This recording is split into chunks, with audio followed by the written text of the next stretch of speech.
What do you know about running a drag bar? I'm a Southern Baptist choir mistress. Different songs, same diva.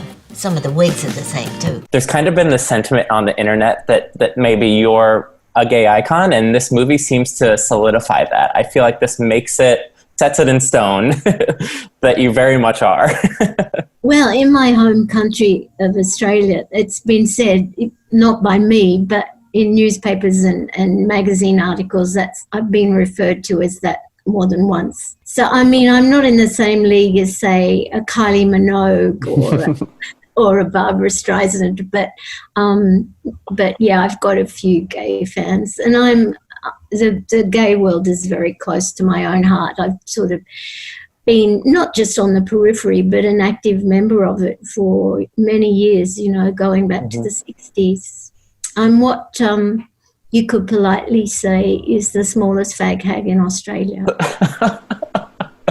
I'm very small. I'm under 5 feet.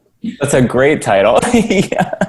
Somebody else said that about me, and it stuck. You've been kind of involved in the scene in Australia since, as you mentioned, since the 60s. I wonder, what is your experience with drag? Have you been to a lot of drag shows? Yeah, I have. I've seen a lot of drag. And the first one I saw when I was only 15, a beautiful classic drag show that was quite an institution in Sydney, Australia.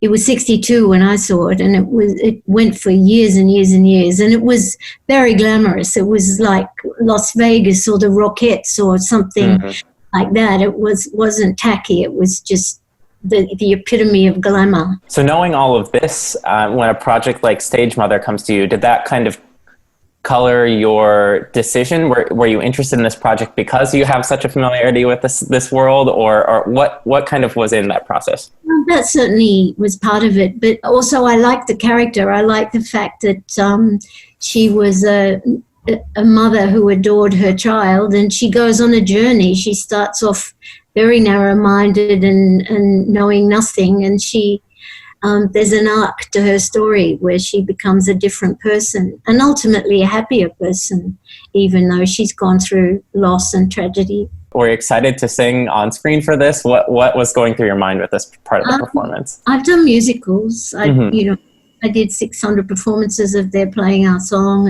and we did the album, and the album went gold. And I was in Priscilla, Queen of the Desert, the musical, only 12 years ago, I think. Yeah, this was the first time I've sung in America.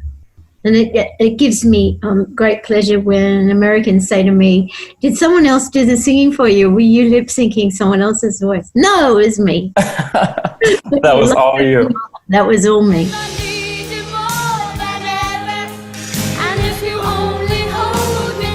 And what a song choice, too. Total Eclipse of the Heart is... Well, I was dubious about the song choice. That was the choice of Brad Hennig.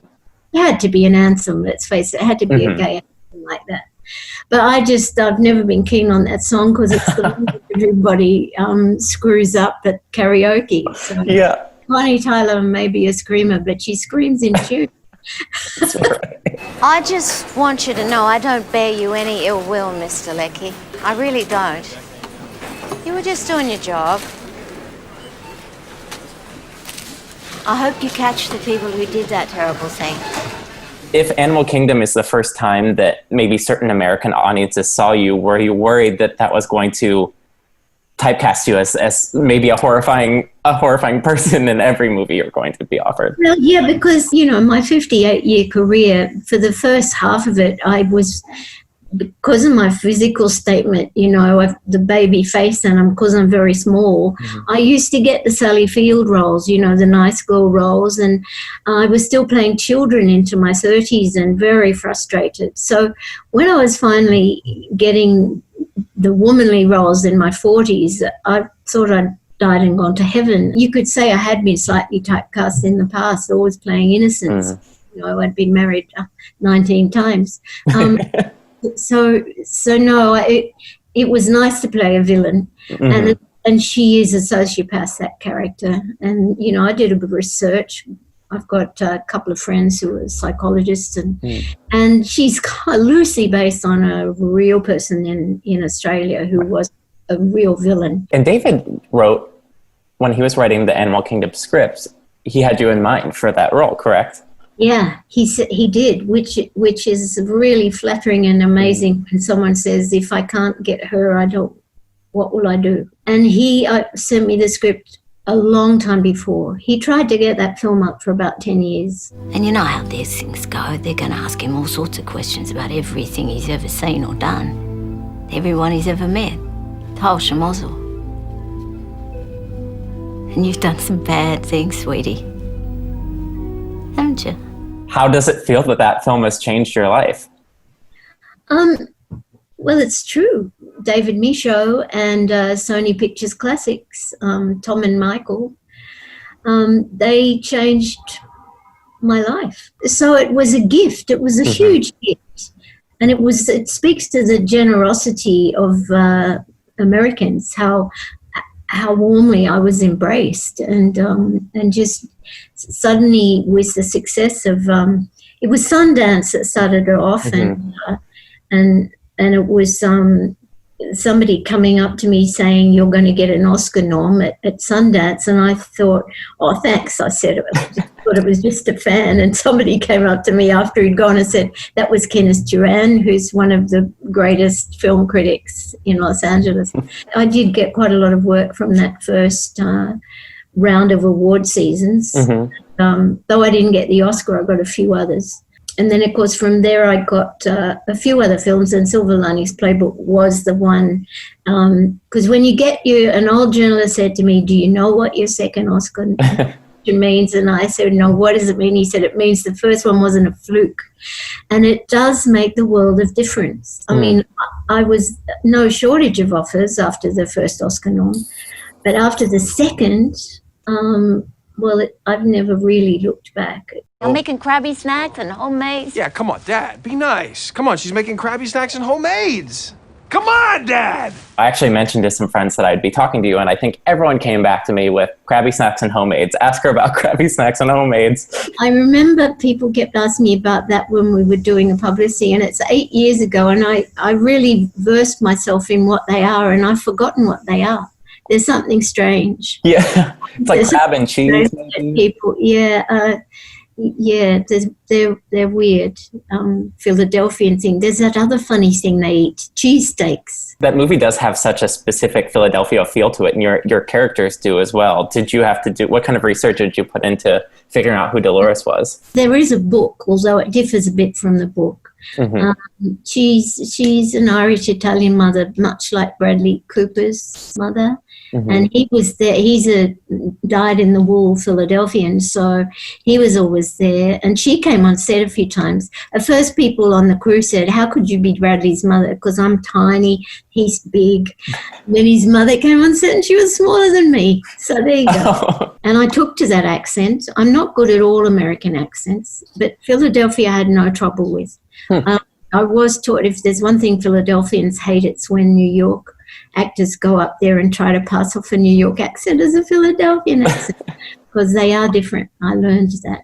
I'm not bad at Southern accents because I've done Tennessee Williams and New York. I've done 6 different Neil Simon plays, so I can do New York and Arthur Miller. But I'm not good at Chicago. I find that really tricky. When I was in Widows, I think my voice coach gave up in despair. And I find Boston too hard because every Bostonian tells you something different. They all speak differently from each other. Could we talk about your living here with Charlie like this? It's a bad habit, you know. Sneaking up on people? Following uncles around. I love that movie, and I remember feeling like it didn't get as much attention as it should. I mean, this is Park Chan-wook's first English film, which is, I mean, it's an astounding movie, certainly. Yeah, no, Director Park was wonderful. He's so stylish. I thought it was very stylish. And Mia was great, and so was Nicole. And Matthew Good, what a villain. But yeah, I loved making that. We shot that in Nashville. Yeah, that's a good film. And he's so elegant, Mm-hmm. Park, and yet he makes these incredible bloodthirsty films. I've read in another interview you mentioned that you don't necessarily always watch your scary films because that's not something you can do, right? Were you able to watch Stoker then? Reluctantly, I did. Yeah, I found that I did watch that, but I thought it was a bit scary. Yeah. Grudge, I had a problem with.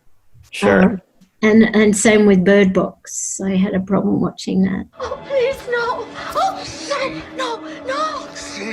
No, no, no, no. Strangely, when I'm acting it doesn't bother me. Was that surprising to you, just the overwhelming reaction to that film? Yeah, I mean, what is it? 83 million people or something saw it. It's incredible. Mm-hmm. But it's also a testament to Sandra Bullock. She is fabulous. She's great. Really, really good at her job, that one. And I became a meme, you know. It was fun doing my death scene. I will admit that. Mm-hmm. When it comes to fake blood, I'm a bit of a 15-year-old boy. I love it.